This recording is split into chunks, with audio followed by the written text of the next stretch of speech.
Hello everybody and welcome to the ESI Digest, where we run through the biggest esports business related news stories of the week. I'm your host Tom Daniels, the sub-editor of Esports Insider, and today we're going to run through 5 huge news stories in the world of esports business. But before we jump into the news, I am glad to say that Esports Insider has a huge announcement, and that is that ESI London is back. So join us on November 8th and 9th at BOXPARK Wembley, which is in the northwest of London, for the ultimate esports industry showcase. You read ESI, you listen to ESI, you watch ESI, and now you can physically experience ESI like never before. For more information, click the link in the description or head over to the website esportsinsider.com and click the ESI London 2021 tab. Stick around at the end of the episode though, because I will also be giving a limited edition 24-hour flash sale code, which can give you 50% off on early bird tickets. The offer ends on the 25th of September at 9 AM BST, so there's not a lot of time and you don't want to wait. So, let's get into the episode. On today's ESI Digest, we're going to be covering Misfits Gaming Group announcing its $35 million funding round, Fnatic securing a partnership with ASOS,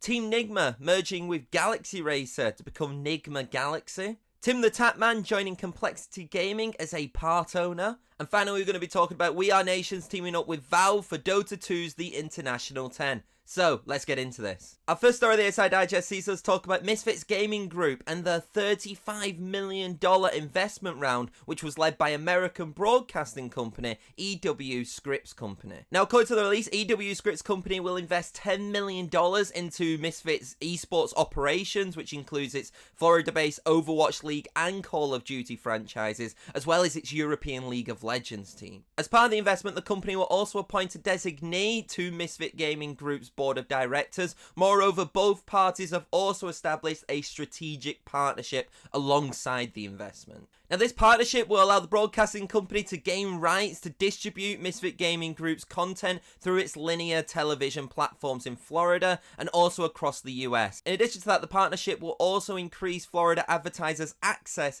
to Misfits Gaming Group's audiences. Overall, this is a lot of investment which has come into Misfits Gaming Group. Obviously, I know that we've mainly talked about the Scripps 10 million investment of that 35 million, but then we've also got to point out that there is still over like 25 million then worth of investment which through other investors which has gone through. Are we going to see more esports teams from this organization, or are we going to see them kind of hone in and develop these franchises which they are going with, especially the Florida based franchises and its European team as well? So it's really interesting to kind of see this amount of money come through. We're seeing a lot of kind of investors come into esports organizations over the past 2 years and invest a lot of money, and I'm kind of hoping to see a lot of output come out through this. This is very interesting, and I'm really hoping that this investment bolsters Misfits Gaming Group even further. Our second story of the ESI Digest sees Fnatic announce a 3-year partnership with British online fashion retailer ASOS. Now, as a result of the reported multi-million-pound partnership, the deal is expected to include online and offline activations, as well as ASOS's logo being on the front of Fnatic's jerseys. Now, alongside a range of content activations, the press release also states that both brands will collaborate together to work on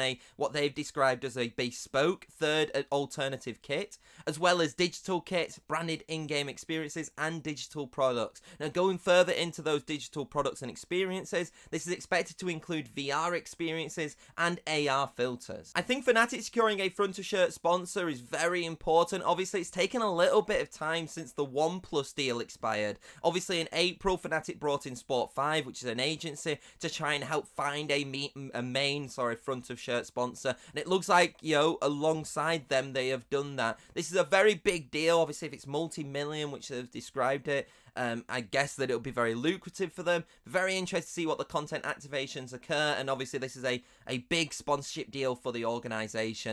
Our third story of the ESI Digest sees Abu Dhabi-based esports organisation Team Nigma merge with fellow MENA organisation Galaxy Racer to create Nigma Galaxy. Now, Nigma Galaxy will operate as Galaxy Racer's official esports division. It will operate as a standalone entity with a separate budget, brand and identity. Moreover, the esports division will be led by Team Nigma's co-founders, which is Mohamed Murad, Christopher Tim and Kuro Sali Takasomi. Nigma Galaxy has also claimed that it will use existing resources from Galaxy Racer to expand further and develop within Europe, South and North America, Southeast Asia and China. In terms of what will happen specifically with Galaxy Racer, it will retain its brand identity, with the organisation now looking to focus on content creation and its additional branches. Now this includes tournament management, merchandising and GXR Records, which is the organisation's new record label. Personally, I do think that this move has its pros and cons. Kind of having two emerging MENA organisations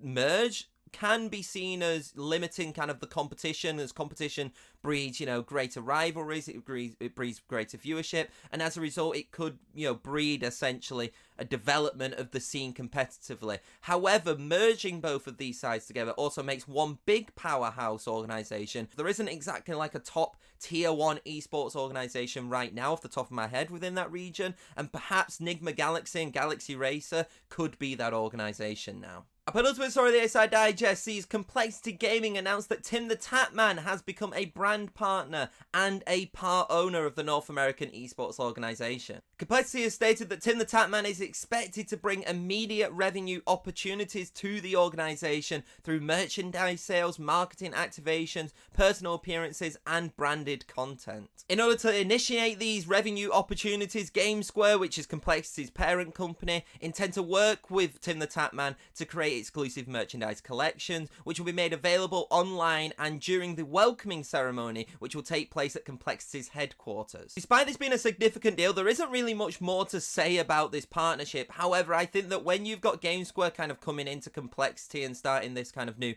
investment and this merger between the organizations, essentially, I think having someone like TimTheTatman, a well-known face, also come in as a part owner of the organization is really smart. I think it brings a lot more people to Complexity. I think that the branding of both of these individuals, well, Complexity and TimTheTatman, makes sense as well, and so I think it's actually a really good move by GameSquare and Complexity to bring someone in like that. We're starting to see again this growing trend of more influencers, more creators and more kind of esports known personalities become part owners of organizations, and I think that is also an interesting trend that we're starting to see as well. Our final story of the ESI Digest is that game publisher Valve has announced a partnership with esports merchandising company We Are Nations. As a result of the deal, We Are Nations will deliver a full range of merchandise for Dota 2's The International 10. Now, under the terms of the agreements, We Are Nations will be responsible for creating official branded apparel and accessories related to the event.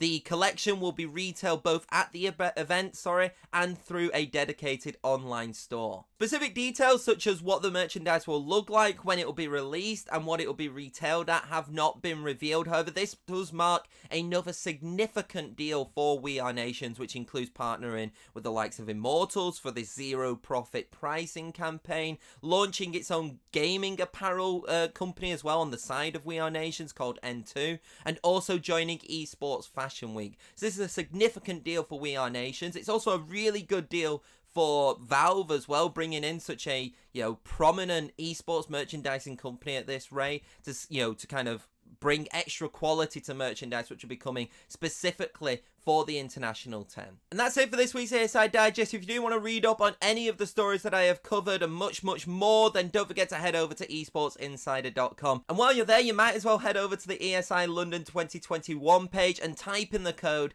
ESI London is back, all in capitals, at the checkout for 50% off on early bird tickets for our flagship event. The code is only valid, like I said at the beginning, from the 25th of September at 9 AM British time, so don't miss it. Also, finally, don't forget to subscribe to us on YouTube and Spotify, and follow us on LinkedIn, Twitter and Facebook, also Instagram as well, to keep up to date with everything esports business. But until then, I'll see you next week.